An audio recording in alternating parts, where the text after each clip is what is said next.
This episode is brought to you by Progressive, where drivers who save by switching save nearly $750 on average. Quote now at Progressive.com. Progressive Casualty Insurance Company and affiliates, national average 12-month savings of $744 by new customers surveyed who saved with Progressive between June 2022 and May 2023. Potential savings will vary.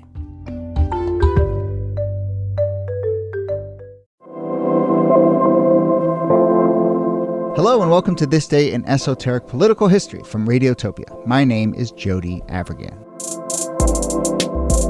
This day, January 19th, 1990, at the end of a joint sting operation by FBI agents and District of Columbia Police, D.C. Mayor Marion Barry is arrested and charged with drug possession for the use of crack cocaine. He was arrested in a room at the Vista International Hotel in downtown D.C., caught smoking crack on camera with a woman named Rashida Moore, who had cut a deal with law enforcement to set up Barry in exchange for a reduced sentence for an earlier drug conviction. It will not surprise you that the sitting mayor of the nation's capital city being caught on camera using crack was a major, major scandal.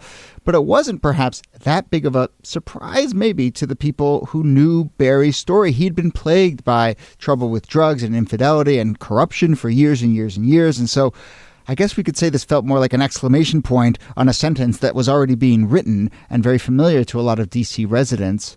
And at the same time, people loved Marion Barry. This is the paradox of Marion Barry. He was D.C.'s own. He was only the second mayor the city had ever had under home rule. He basically made government in his image, for bad and, for many, for good.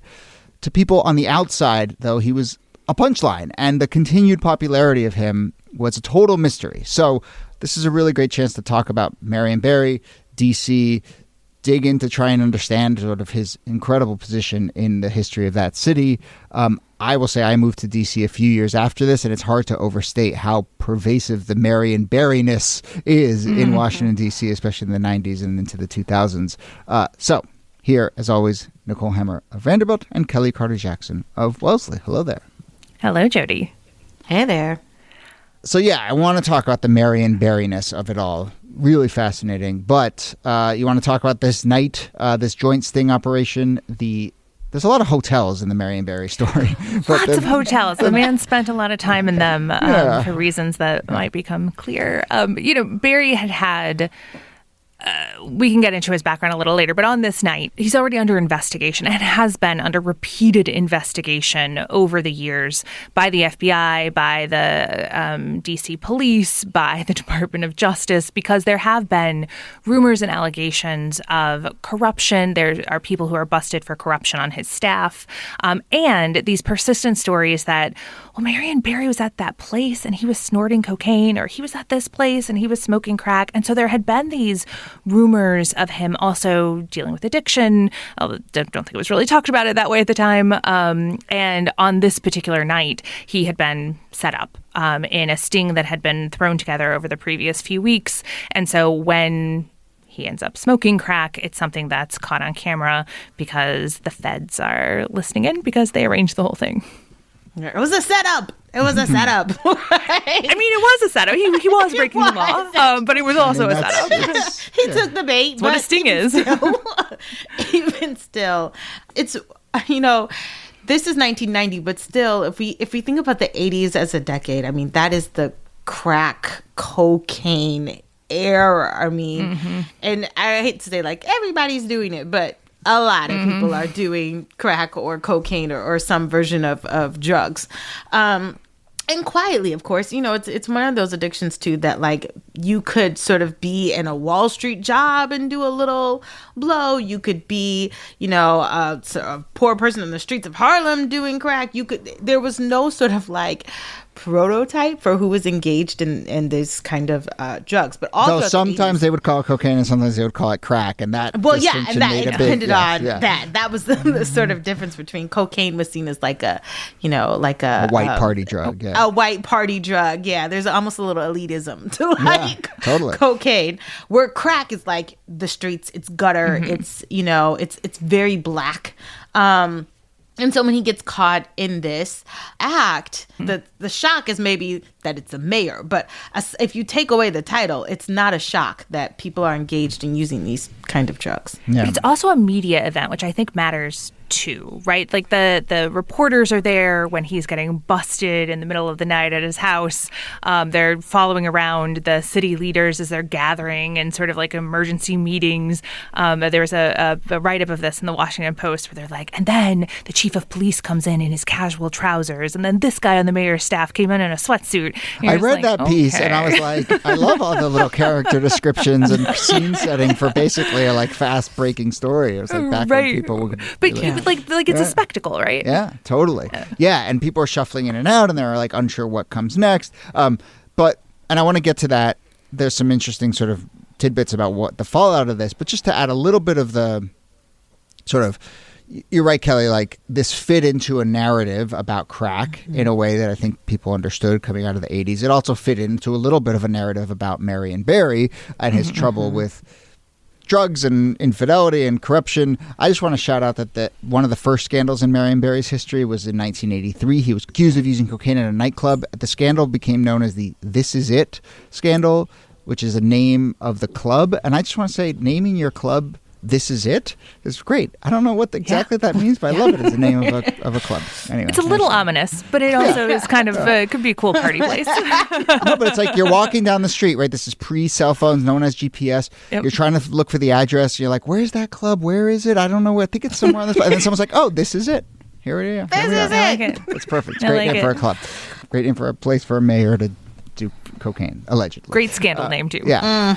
He is, accused of infidelity and sort of being obsessed with this woman who was a model at the time. And then a lot of this stuff happens in hotels, these dalliances and so forth. So now we get to this moment. You mentioned the media-ness of it. I mean, to me, right, I was had moved to D.C. in the wake of this, not at this exact time, but it was still sort of lingering, and all the jokes about Marion Barry were out there and so forth. But to me, it's like, this is not a story, this is an image. And I think the video side of this is so important. The fact that there was that grainy video and the fact that it got publicized and it was all over TV. And then obviously if there had been the internet, it would have been instantly viral. But I think it's hard to overstate the fact that he was caught on video using crack. Is a huge, huge, huge part of this story. Yeah, which is different than a picture or still for image. Sure. You get to see the act of someone engaged in this. For me, I think about the fact that, I think about Marion Barry's sort of legacy. This is also DC as maybe might even say peak chocolate city. This Washington, DC is a black city, perhaps one of the blackest cities. And Barry is beloved. He's like Harold Washington to Chicago, David Dinkins to New York City, Andrew Young to Atlanta, all of these cities, major cities during the 80s and early 90s have their first black mayors ever. And these black elected officials are superstars. I mean, they are heroes, hometown heroes, if you will. And that's really what Marion Barry is for a lot of people. He was someone that they felt like they saw themselves in him, partly because he's so flawed, right? It's he's our guy, he's jacked up, but he's a champion for us. And I think in some ways that made him like Teflon in the black community. People still saw him as someone who's down on his luck, but wait till he comes back, that kind of thing with Barry. I also think it matters that he came from the movement, right? That he had come up through Memphis, and then he went to Fisk University, and he leaves college in order to join SNCC. I think he's the national chairman of SNCC, isn't he? So he's at the forefront of the Black civil rights movement in the 1960s. So he already has this kind of cachet going into city politics in the 1970s and 80s, and then he becomes mayor right after home rule is established in Washington, D.C. So he's only the second mayor of D.C., and he's somebody who had done community organizing in Anacostia and had come up through the community. And so there's a lot of reasons for him to be this beloved figure who's given a pass in a lot of ways by both voters and juries. And it's so interesting to contrast that image of him with the image that you're going to see in the 1980s and 1990s in right-wing media, which is where I, living in like rural white Indiana, got all of my images of Marion Barry. And it was it was so tempting and easy to be like, Washington, D.C., home of federal power, right. A black city with a black mayor who's corrupt and using crack. It was like he was the perfect encapsulation of this way that the right like to talk about the federal government and race. And so Marion Barry would continue to be a watchword in right-wing media. I mean, Rush Limbaugh was still talking about him in the 2010s because he was such a tempting figure to bash around. Yeah.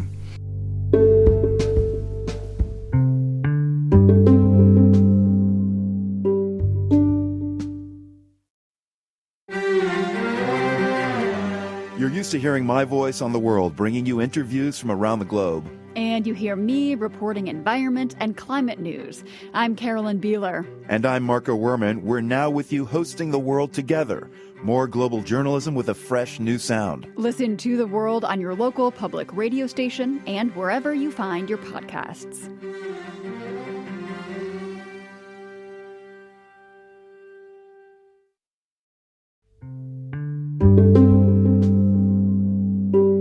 Yeah, it's the same way like during Reconstruction when black elected officials are all seen as corrupt and, you know, like eating fried chicken in their offices with their feet up on the desk, like that kind of irreverent black elected official from Reconstruction. That image, that caricature definitely gets parroted out after Marion Barry's scandal. Yeah, absolutely. Which isn't to say he wasn't corrupt, but I mean, you know, maybe corrupt in many of the same, or compromised, you know, but maybe in the same way that many other powerful mayors have been in cities, you know. I mean, he is, you know, I think you can just, there's a long list of these types of characters in a lot of great American cities who are both beloved and plagued by scandal and really compromised and corrupt, and also keep being re-embraced by their community. Let's talk about that re-embrace a little bit, because it is kind of remarkable. And I think, you know, Niki, your reference to how Marion Barry is a bit of a punchline, I think part of that is also this, I think to a lot of people on the outside, a real kind of incredulity at the way that he does get a second chance, a third chance, and a fourth chance, and a fifth chance, you know, by the city of D.C. and largely by his, you know, black constituents. But, you know, in the wake of this trial, there's a trial in 1990. His lawyer acknowledges that he occasionally does use cocaine. He's convicted of one of the 14 charges against him. He spends some time in jail, but very quickly coming out of it. And I don't know if someone has the list of number of times Marion Barry got back into politics and got reelected, but just every few years, he's back on the scene, running again for city council, running again for mayor, and he just keeps coming back into the fold. This is what kills me. In 1991, September 1991, he serves 6 months in prison. By 1992, he gets elected to city council. 2 years later, in 1994, he gets elected again to be the mayor for a fourth term in D.C. That's, I mean, these are, there's no sort of like, well, you're going to have to sit this out, you know, a couple for 5 or 10 years. Let people forget. It's like within a year, within 2 years, within 4 years, you would say 3 to 4 years, he's back in office. Yeah, that's unheard of. And I think part of the answer maybe lies, we sort of didn't focus on the fact that he only was convicted on one of 14 charges. But he's convicted on one misdemeanor charge for possessing cocaine. But in all of the other charges, the jurors are so mad about Marion Barry even being arrested. They were like, the government's out to get him. All of the jurors deadlock on all of these other more serious charges. But I think it reflected how much they loved Barry and how much they wanted, like they didn't want him to be brought down by this, and return him to office as soon as they possibly can. And he wins. I mean, these races, he wins by a landslide. I mean, when he comes back in to run for city council in the 2000s, he wins 96% of the vote. 96% of those are Stalin numbers. And it's just, he's beloved. Can I just say, like, I feel like, okay, so if we were to take corruption off the table for just a second and just look at him as a person. I do think there's something really redemptive about how people like were rooting for you. Like that was not at all the sentiment during the 80s of crack cocaine, where it's in the 90s, 3 strikes you're out, we're throwing you away, like you're as bad as a murderer. I mean, like the way people viewed black drug addicts was of the worst. So the fact that he is getting all of these second chances and redemption, I think says a lot about DC, says a lot about how badly people wanted a champion for themselves in that seat. Yeah. But it also says, I mean, if I'm being honest, it also says something about the lack of viable alternatives. I mean, you know, like it's sure there's an element of redemption here and second chances for a beloved figure, and it's hard to overstate that. But there's also, I mean, Barry is a master power politics player. He was crowding out opponents. He had a stranglehold on local DC power in a way that a lot of local politicians operate. And so that's part of this story too. And there's also a kind of dark and messed up side to him, especially as he kind of gets into the 2000s. You know, he gets older, but he's still clinging to power. I mean, he says awful things about Asian business owners, and he calls them dirty, and he says we need African-American business owners to take over Asian businesses. I mean, you know, it is just not a very pleasant, feel-good, redemptive story. He didn't progress. No. He didn't progress very you know, there is this question of D.C., which is really, you know, like a lot of great American cities, you know, especially in the 80s and 90s, really, really struggled. And as much as Barry was seen as a champion of black residents, and he used language like he talked about the last, the lost, and the least, you know, he left a lot of those people behind. I mean, you look at poverty rates and crime rates. That's, again, not to say that that wasn't happening in most cities, and a lot of these issues were probably not fully at the feet of who happened to be mayor at that moment.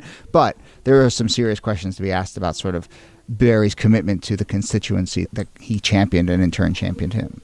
Yeah, that's valid. It reminds me of the city boss system from the late 19th century, where you have a city boss who is going to take care of you, right? Is going to make sure that like your particular problems are taken care of, isn't necessarily going to do systemic reforms, and also isn't going to do as much as they could because half of the money is going into somebody's pocket and not back to the people. Yeah, mob boss. Mob boss, yeah.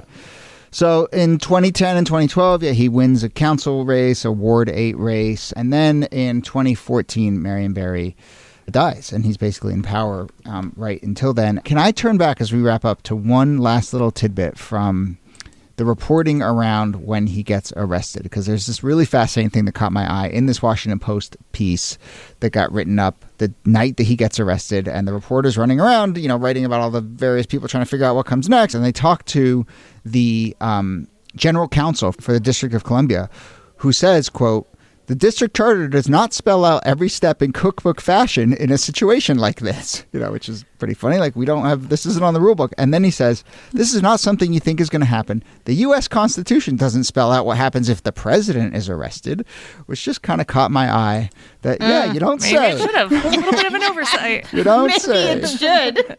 Here we are, all these years later, realizing, indeed, that the U.S. Constitution doesn't say much about what happens when a president or a former president is arrested. But we will, I guess, figure that out after long last. Yes. But anyway. Live issue, as they say. Exactly. All right. Well, that was really fascinating. I'm glad we got a chance to talk about Marion Barry. A number of people have written in asking that we do that. Well, let's wrap up with some also on this days. So here we are, January 21st. Some other things that happened throughout American history on January 21st. In 1950, a trial comes to a conclusion, the very high-profile trial of Alger Hiss, former top-level State Department official who was found guilty of perjury related to accusations that he was spying for the Soviet Union, something that he denied for a long time, but then he probably was a spy for the Soviet Union. And in 1977, President Jimmy Carter, on his first day in office, fulfilled a campaign promise by granting unconditional pardons to hundreds of thousands of men who had evaded the draft during the Vietnam War. And we did an episode on that. It was really fascinating. And for Super him to do it on the very first day in office. In 2003, Hispanics officially surpassed blacks as the nation's largest minority group, according to the Census Bureau. 2003, we should do something. We could do something about that, but also just the whole, like, this is a meta point, but like demographics is destiny was such a buzz thing in the early 2000s. I feel like it's faded away. I think people were like, maybe not so much. We should hook it to the Emerging Democratic Majority book, well, that's true. Which was the biggest proponent of that. Yeah. Anyway, in 2010, this is when the Supreme Court issued its ruling on Citizens United versus the FEC. And maybe the Citizens United ruling has a little bit to do with the fact that demographics isn't destiny and there are other forces in American politics, such as dark money. But there you go. That was real this day string in 2010. of popular rulings coming out from the court. And in 2017, on this day, the day after Inauguration Day, millions gather for the Women's March, not just in D.C., but across the country. Yeah. And I'd considered maybe we could have done this as a proper episode. Have we done an episode on that? Not on the Women's March. I mean, we've done a few episodes on sort of 2016, which doesn't feel long enough to do on this show, but it is. And so we could. Feels but like last week, y'all. Yeah. Let's call it the Pussy Hat Riot episode. Exactly. I know. But no, the way in which the Women's March basically became an anti-Trump march is really interesting, and those kinds of issues have been the animating anti-Trump force, in all the years since. So it's really fascinating how that's a through line. All right, we will leave it there. Nicole Hemmer, thanks to you as always. Thank you, Jody. And Kellie Carter-Jackson, thanks to you. My pleasure. Thanks for listening to This Day in Esoteric Political History.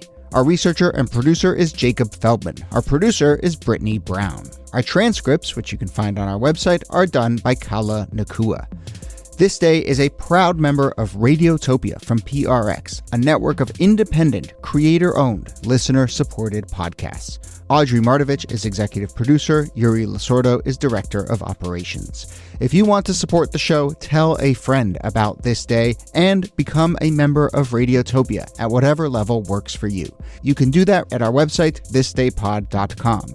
Also on our site, you can find transcripts, sign up for our newsletter, find links to follow us on Instagram and Threads, buy merch like shirts and hats and phone cases, find information about our theme song, give feedback on an episode we've done, or suggest topics for a future episode. That and lots more, thisdaypod.com.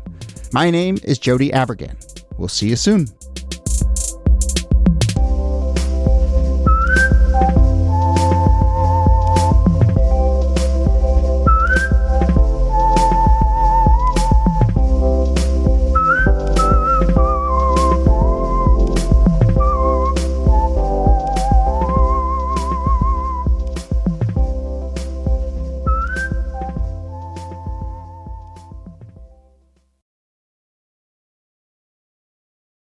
Support for This Day in Esoteric Political History comes from Odoo. If you feel like you're wasting time and money with your current business software or just want to know what you could be missing, then you'll need to join the millions of others who have switched to Odoo.